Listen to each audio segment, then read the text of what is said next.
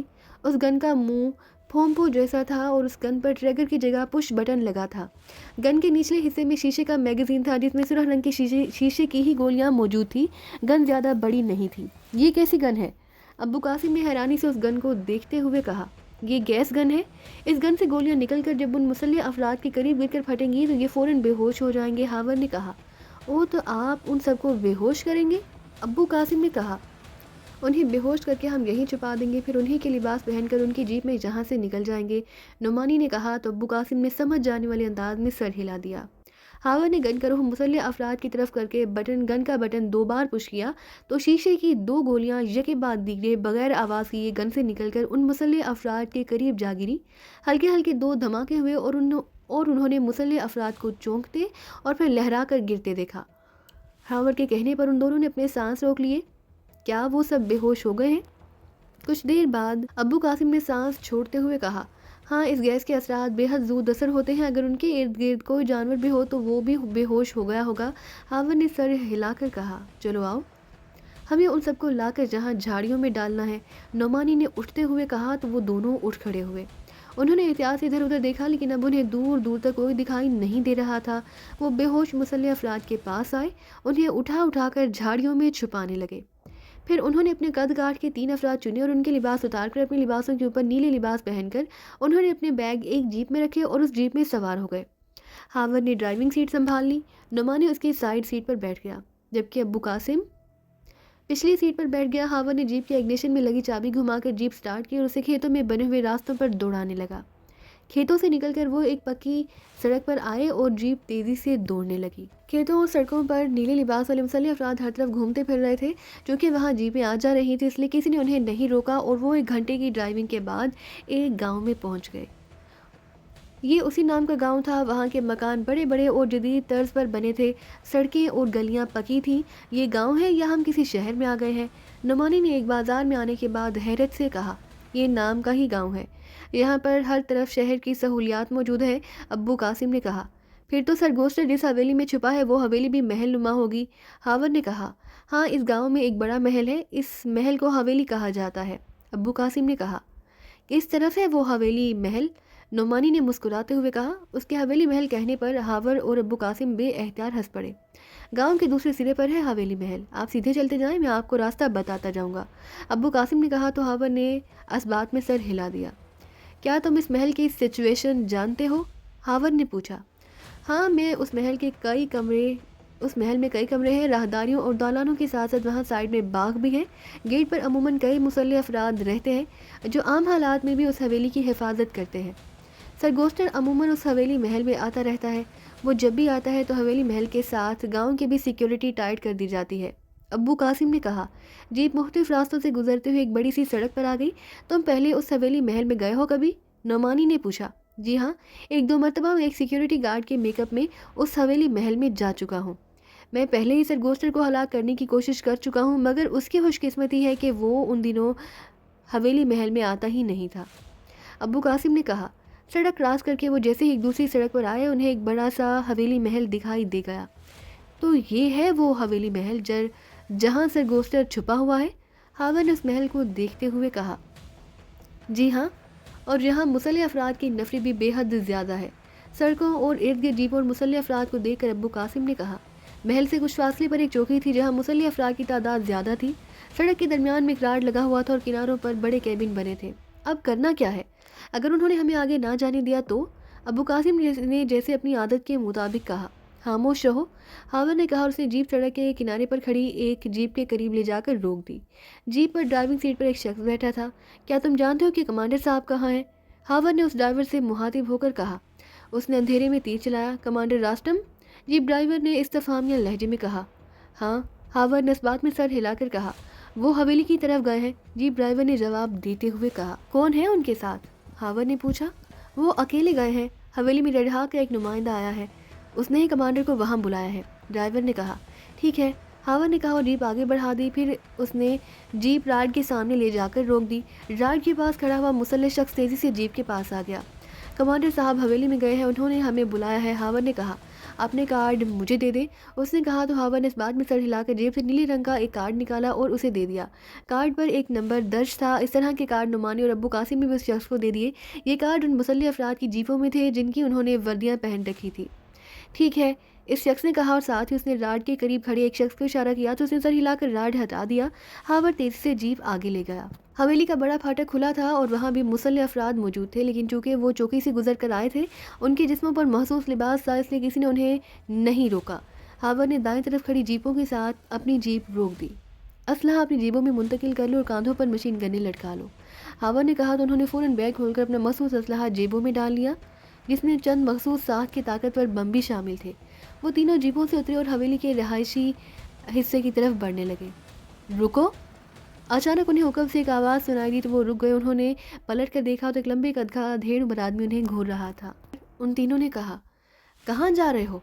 اس نے ان تینوں کو تیز نظروں سے گھورتے ہوئے کہا، کمانڈر راسٹم نے ہمیں بلایا ہے جناب، نعمانی نے مودبانہ لہجے میں کہا تو ادھیڑ عمر بری طرح سے چونک پڑا۔ کمانڈر راسٹم؟ کیا مطلب؟ کمانڈر راسٹم نے تمہیں کیوں بلایا ہے؟ اس نے حیران ہو کر کہا۔ کیوں بلایا ہے یہ تو وہی جانتے ہیں، آپ ہمیں بتانا پسند کریں گے کہ کمانڈر راسٹم کہاں ہیں؟ ابو قاسم نے کہا۔ ادھیڑ عمر چند لمحے انہیں غور سے دیکھتا رہا۔ تم یہیں رکو، میں کسی کو بھیج کر انہیں یہیں بلا لیتا ہوں، ادھیڑ عمر نے کہا۔ جیسے آپ مناسب سمجھے، ہاور نے کہا۔ اس نے ادھیڑ عمر کی آنکھوں میں حیرانی کے ساتھ ساتھ عجیب سی چمک بھی دیکھی۔ ادھیڑ عمر نے مڑ کر ایک طرف کھڑے چند مسلح افراد کو اشارہ کیا تو وہ تیزی سے اس کے قریب آ گئے۔ گڑبڑ ہو گئی ہے، ہاور نے گڑبڑاتے ہوئے کہا۔ اس کی بڑبڑاہٹ نعمانی اور ابو قاسم نے سن لی تھی۔ کیسی گڑبڑ؟ نعمانی نے کہا۔ مجھے لگ رہا ہے یہ کمانڈر راسٹم ہے، ہاور نے کہا تو ایک لمحے کے لیے ابو قاسم کا رنگ متغیر ہو گیا۔ ادھیڑ عمر نے نہایت آہستگی سے قریب آنے والے ساتھیوں سے کچھ کہا تو وہ سب چونک کر اور تیز نظروں سے انہیں دیکھنے لگے۔ تم ٹھیک کہہ رہے ہو، ان سب کے گھورنے کا انداز صاف بتا رہا ہے کہ یہی کمانڈر راسٹم ہے۔ ہوشیار ہو جاؤ، لگتا ہے ہمارے ایکشن کا وقت آ گیا ہے، نعمانی نے مسلح افراد کو گھورتے دیکھ کر کہا۔ اگر یہ کمانڈر راسٹم ہے تو اسے یرغمال بنا لیتے ہیں، اس کے ذریعے ہم سرگوسٹر کے پاس پہنچ جائیں گے، ابو قاسم نے کہا۔ نہیں، جو کرنا ہے ہمیں فوری کرنا ہے، ہاور نے کہا۔ ادھیڑ عمر نے جیسے ہی اپنے ساتھیوں کو ان کے بارے میں بتایا، انہوں نے فوراً اپنی گنیں سیدھی کر لی، لیکن اس سے پہلے کہ وہ کچھ کرتے، ہاور نے اچانک ان پر فائرنگ کر دی۔ تڑتڑاہٹ کی آواز کے ساتھ مشین گن سے گولیاں نکلی اور ادھیڑ عمر بری طرح سے چیختا ہوا وہیں گر گیا۔ یہ دیکھ کر نعمانی اور ابو قاسم نے بھی مشین گنوں کے ٹریگر دبا دیے۔ ماحول یکلہت مشین گنوں کی ریٹ اور انسانی چیخوں سے گونج اٹھا۔ ان کے سامنے 6 مسلح افراد تھے جو اب خون میں لت پت زمین پر گرے تڑپ رہے تھے۔ مشین گنوں کی فائرنگ اور انسانی چیخوں نے محل میں کہرام پہنچا دیا۔ گیٹ کے پاس کھڑے مسلح افراد نے ان کی طرف دوڑ کر فائرنگ شروع کر دی۔ ان تینوں نے اپنی جگہوں سے چھلانگیں لگائیں اور زمین پر کلا بازیاں کھاتے ہوئے 3 اطراف میں چلے گئے۔ ساتھ ہی ان کی مشین گنوں کے منہ کھلے اور گیٹ سے آنے والے مسلح افراد وہیں ڈھیر ہو گئے۔ اب تو جیسے حویلی میں بھگدڑ سی مچ گئی، ہر طرف سے دوڑنے اور بھاگنے اور چیخنے کی آوازیں سنائی دیں اور حویلی نما محل تیز فائرنگ کی آوازوں سے گونج اٹھا۔ مسلسل فائرنگ کرتے اور رہائشی حصے کی طرف بڑھتے رہو، ہاور نے چیخ کر کہا۔ اچانک دائیں طرف سے چند نیلے لباس والے انہیں دیکھتے ہی نعمانی نے ان پر فائرنگ کر دی۔ اس نے گن نیم دائرے کی شکل میں گھمائی، سامنے سے آنے والے مسلح افراد چیختے ہوئے اچھل اچھل کر گرے اور ساکت ہو گئے۔ بار کے پیچھے سے چند جیسے ہی 4 افراد نکلے، ہاور نے انہیں وہیں ڈھیر کر دیا۔ ابو قاسم گیٹ کی طرف مسلسل فائرنگ کر رہا تھا۔ گیٹ کے دائیں بائیں دیواروں کے ساتھ کئی مسلح افراد چپکے ہوئے تھے، 3 اطراف میں فائرنگ کرتے ہوئے رہائشی حصے کی طرف وہ آ رہے تھے۔ اچانک ہاور نے رہائشی حصے کا مرکزی دروازہ بند کر دیا تو اس نے جیب سے ایک دستی بم نکالا اور دانتوں سے سیفٹی پن کھینچ کر اسے پوری قوت سے بند ہوتے ہوئے دروازے کی طرف پھینک دیا۔ بم دروازے سے ٹکرا کر اندر چلا گیا۔ دوسرے لمحے ایک زوردار دھماکہ ہوا اور دروازے کے پرہچے اڑ گئے۔ اندر سے بے شمار چیخوں کی آوازیں سنائی دی۔ نعمانی اور ابو قاسم نے بھی ہینڈ گرینڈ نکالے اور ان کی سیفٹی پنیں کھینچ کر انہیں ایک ساتھ گیٹ کے دائیں بائیں باؤنڈری وال کی طرف اچھال دیے۔ بم پھٹتے ہی تینوں تیزی سے پلٹے اور پھر فائرنگ کرتے ہوئے دھماکے سے اڑے ہوئے مرکزی دروازے کی طرف بڑھتے چلے گئے۔ ادھر بم باؤنڈری وال سے ٹکرا کر زوردار دھماکوں سے پھٹے اور باؤنڈری وال ٹکڑے ٹکڑے ہو کر بکھر گئی اور بڑا سا گیٹ زوردار دھماکے سے نیچے جا گرا۔ اس طرف جو مسلح افراد موجود تھے ان میں پیشتر دھماکوں سے اڑ گئے۔ چند افراد نے پیچھے ہٹنے کی کوشش کی تو بھاری بھرکم گیٹ ان پر گرا اور وہ بھاری بھرکم گیٹ کے نیچے جیسے پس کر رہ گئے۔ دھماکے سے تباہ ہونے والے مرکزی دروازے سے داخل ہو کر ہاور، نعمانی اور ابو قاسم 3 اطراف میں بٹ گئے۔ ایک راہداری میں ہاور کو 4 مسلح افراد دوڑ کر آتے دکھائی دیے تو وہ فوراً زمین پر لوٹنے لگا گیا۔ ساتھ ہی اس نے ہاتھ گھما کر ان پر فائرنگ کر دی۔ مسلح افراد گولیاں کھا کر چیختے ہوئے گرے اور ساکت ہو گئے۔ پھر تو جیسے اس حویلی نما محل میں طوفان سا آ گیا، ہر طرف جیسے گولیوں کی برسات شروع ہو گئی۔ حویلی کے کمروں میں موجود مسلح افراد نے پوزیشنیں سنبھال لی۔ وہ کمروں کے دروازوں اور دیواروں کی آڑ میں ہو کر ادھر ادھر فائرنگ کر رہے تھے۔ ہاور، نعمانی اور ابو قاسم فائرنگ کرنے کے ساتھ ساتھ ان کمروں میں بم بھی پھینک رہے تھے۔ زبردست دھماکوں کے ساتھ کمروں کی دیواریں اور چھتیں گر رہی تھی اور ہر طرف جیسے گرد و غبار سا پھیلتا جا رہا تھا۔ اس گرد و غبار کی آڑ میں ان تینوں کو دشمنوں پر فائرنگ کرنے اور خود کو بچانے کا آسانی سے موقع مل رہا تھا۔ اچانک ایک کمرے کا دروازہ کھلا اور کھلے ہوئے دروازے سے دو مسلح افراد نکل کر ہاور کے سامنے آئے اور انہوں نے باہر آتے ہی اچانک اس طرف فائرنگ کر دی جس طرف ہاور موجود تھا۔ یہ دیکھ کر ہاور نے اونچی چھلانگ لگائی۔ مسلح افراد کی چلائی ہوئی گولیاں اس کے پیروں کے نیچے سے نکلتی چلی گئیں۔ اس نے فضا میں کلا بازی کھائی اور گھومتے ہوئے اس نے ان دونوں پر چھلانگ لگا دی۔ ان دونوں کے منہ سے بھیانک چیخیں نکلی اور وہ بری طرح سے تڑپنے لگے۔ ہاور نے ایک اور کلا بازی کھائی۔ اس کے دونوں پیر سائیڈ کی طرف پڑے اور وہ چکنے فرش پر آ گرا۔ چکنے فرش پر آتے ہی وہ کمر کے بل آگے گھسیٹتا چلا گیا۔ کمرے کے دروازے کے قریب سے آتے ہوئے اس نے جیب سے ایک ہینڈ گرینیڈ نکال کر اس کی پن کھینچی اور اسے کمرے کے اندر اچھال دیا۔ زوردار دھماکہ ہوا اور کمرے میں جیسے آگ سی بھر گئی۔ اندر سے کئی انسانوں کے چیخنے کی آوازیں سنائی دیں۔ ہاور نے فوراً اپنے جسم کو موڑا اور تیزی سے اٹھ کر کھڑا ہو گیا۔ اس نے مسلح افراد کی لاشوں پر سے چھلانگیں لگائیں اور دوسری طرف آ کر راہداری میں بھاگتا چلا گیا۔ راہداری کے دائیں کارنر پر ایک اور کمرہ تھا۔ اس کمرے کا دروازہ بند دیکھ کر ہاور نے ایک دستی بم نکالا اور اس کی سیفٹی پن نکال کر اسے دروازے کے پاس پھینکا۔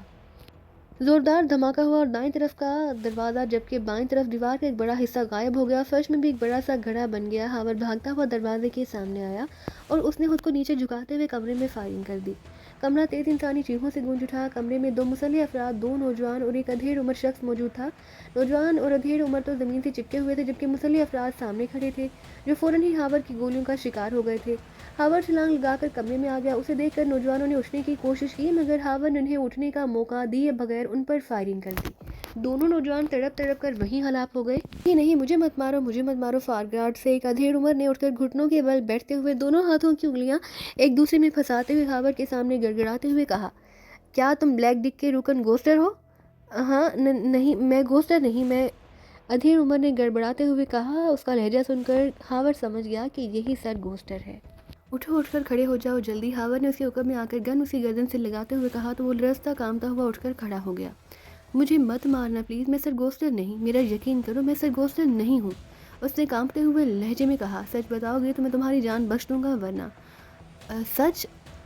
ٹھیک ہے، میں سر گوسٹر ہوں، میں ہی سر گوسٹر ہوں، ادھیڑ عمر نے کہا تو ہاور کے لبوں پر بے احتیاط مسکراہٹ پھیل گئی۔ گڈ، سچ بول کر تم نے میرے ہاتھوں واقعی اپنی جان بچا لی، ہاور نے کہا۔ شکریہ، بہت بہت شکریہ، سر گوسٹر نے روحان سے لہجے میں کہا۔ اسی لمحے باہر سے بے شمار دوڑتے قدموں کی آوازیں سنائی دی۔ دوسرے لمحے ہاور نے محسوس کیا جیسے کئی افراد سائیڈ کی دیواروں سے لگ گئے ہوں۔ ہاور نے فوراً سر گوسٹر کی گردن میں ہاتھ ڈالا اور گن اس کی کمر سے لگا دی۔ سر گوسٹر میرے قبضے میں ہے، خبردار اگر کسی نے فائرنگ کرنے کی کوشش کی تو میں اسے ہلاک کر دوں گا، ہاور نے چیختے ہوئے کہا۔ او سر گوسٹر، کیا یہ آدمی سچ کہہ رہا ہے؟ باہر سے ایک پریشان سی آواز سنائی دی۔ ہاں ہاں، یہ سچ کہہ رہا ہے، اس نے ریڈھا کے دونوں آدمیوں کو بھی مار دیا ہے، سر گوسٹر نے چیخ کر کہا۔ اس کے لہجے میں بدستور لرزش تھی۔ سر گوسٹر کی آواز سن کر باہر ایک لمحے کے لیے خاموشی چھا گئی۔ دیکھو، تم جو کوئی بھی ہو، سر گوسٹر کو چھوڑ کر خود کو ہمارے حوالے کر دو، تم اور تمہارے ساتھی یہاں سے زندہ بچ کر نہیں جا سکتے، باہر سے چیختے ہوئے لہجے میں کہا گیا۔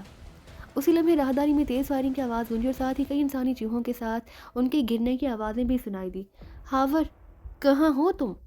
باہر سے اچانک نعمانی کی چیختی ہوئی آواز سنائی دی تو ہاور سمجھ گیا کہ باہر موجود افراد کو نعمانی نے ہلاک کر دیا ہے۔ میں اس کمرے میں ہوں، آ جاؤ، ہاور نے کہا تو تیز قدموں کی آواز سنائی دی اور نعمانی احتیاط سے قدم اٹھاتا ہوا اندر آ گیا۔ کیا یہ سر گوسٹر ہے؟ نعمانی نے کمرے میں آ کر ہاور کے ہاتھوں ادھیڑ عمر کو دیکھتے ہوئے کہا۔ ہاں، یہی ہے وہ، ہاور نے کہا۔ اسے لے کر یہاں سے نکل چلو، باہر ہر طرف مسلح افراد پھیل رہے ہیں، اگر ہم نے اسے ہلاک کر دیا تو وہ اس امانت کو میزائلوں سے اڑا دیں گے، نعمانی نے کہا۔ وہ ہلاک ہو، ابو قاسم کہاں ہے؟ ہاور نے پوچھا۔ وہ ہلاک ہو گیا ہے، میں نے اسے بے شمار گولیاں لگتے دیکھا، نعمانی نے کہا۔ او، یہ تو بہت برا ہوا، ہاور نے افسوس بھرے لہجے میں کہا۔ حق اور باطل کی جنگ میں یہ تو ہوتا ہی ہے، ابو قاسم نے غازیوں کے خلاف لڑتے ہوئے جان گنوائی اور ایسے ہلاک ہونے والوں کی شہادت پر افسوس نہیں کیا جاتا، نعمانی نے کہا۔ ٹھیک کہہ رہے ہو تم، ابو قاسم نے واقعی جام شہادت نوش کیا ہے، ہاور نے فوراً خود کو سنبھالتے ہوئے کہا۔ راہداری میں ایک بار پھر فائرنگ کے ساتھ دوڑتے قدموں کی آوازیں سنائی دینے لگی۔ گوسٹر، ان کو بتاؤ کہ تم ہمارے قبضے میں ہو، ان سے کہو کہ وہ اسلحہ پھینک کر پیچھے ہٹ جائیں ورنہ ہم تمہیں مار دیں گے۔ ہاور نے سر گوسٹر سے مخاطب ہو کر کہا تو گوسٹر نے چیخ چیخ کر باہر موجود مسلح افراد کو بتانا شروع کر دیا کہ وہ 2 افراد کے قبضے میں ہے۔ یہ کیا چاہتے ہیں سر؟ باہر سے کسی نے چیخ کر کہا۔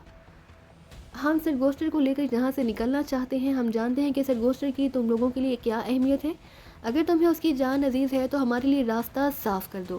ہمارے جسموں کے ساتھ طاقتور بم لگے ہیں جن کے ریموٹ ہمارے ہاتھوں میں ہیں، اگر ہم نے ان ریموٹس کے بٹن پریس کر دیے تو سر گوسٹر کے ساتھ اس عمارت کے بھی پرہچے اڑ جائیں گے اور تم سب بھی بے موت مارے جاؤ گے۔ ہاور نے جواباً چیخ کر کہا تو باہر چند لمحوں کے لیے خاموشی چھا گئی۔ ٹھیک ہے، ہم تمہارے لیے راستہ حالی کر رہے ہیں، باہر سے کہا گیا۔ پھر انہوں نے قدموں کی آوازیں سنی، وہ شاید باہر جا رہے تھے۔ دیکھو کہیں وہ ہمیں ڈاج تو نہیں دے رہے، ہاور نے کہا تو نعمانی فوراً دیوار سے جا لگا۔ چند لمحے وہ دیوار سے لگا باہر کی سنگن لیتا رہا، پھر اس نے احتیاط سے سر باہر نکال کر جھانکا مگر راہداری خالی تھی۔ نہیں، باہر کوئی نہیں، نعمانی نے کہا۔ گڈھاسے سمجھدار ہیں، ہاور نے کہا۔ پلیز چھوڑ دو، پلیز مجھے چھوڑ دو، سر گوسٹر نے لرزتے ہوئے لہجے میں کہا۔ سر گوسٹر، جہاں کوئی ہیلی کاپٹر موجود ہے؟ ہاور نے اس کی بات انسنی کرتے ہوئے کہا۔ ہیلی کاپٹر؟ ہاں، پائی باغ میں ایک ہیلی کاپٹر ہے، سر گوسٹر نے کہا۔ گڈ، چلو ہمیں اس ہیلی کاپٹر تک لے چلو، ہاور نے کہا تو سر گوسٹر نے قدم آگے بڑھا دیے۔ راہداری میں آ کر ہاور سر گوسٹر کو آگے چلنے کا کہنے لگا، جبکہ نعمانی دوسری طرف منہ کیے ان کے ساتھ الٹے قدموں چل رہا تھا۔ وہ مختلف راستوں سے ہوتے ہوئے عمارت سے باہر آئے تو باہر انہیں ہر طرف جیپیں اور جیپوں کے پیچھے چھپے ہوئے بے شمار افراد دکھائی دی جو مشین گنیں اور دوسرا اسلحہ سنبھالے پوزیشن لیے کھڑے تھے۔ ہیلی کاپٹر عمارت کے عقب میں ہے، سر گوسٹر نے کہا۔ دیوار کے ساتھ لگ کر چلو، اور سر گوسٹر، انہیں اپنی زبان میں ایک بار پھر سمجھا دو، ان کی کوئی بھی غلط حرکت تمہارے لیے نقصان دہ ثابت ہو سکتی ہے۔ ہاور نے پہلے نعمانی اور پھر گوسٹر سے مخاطب ہو کر کہا۔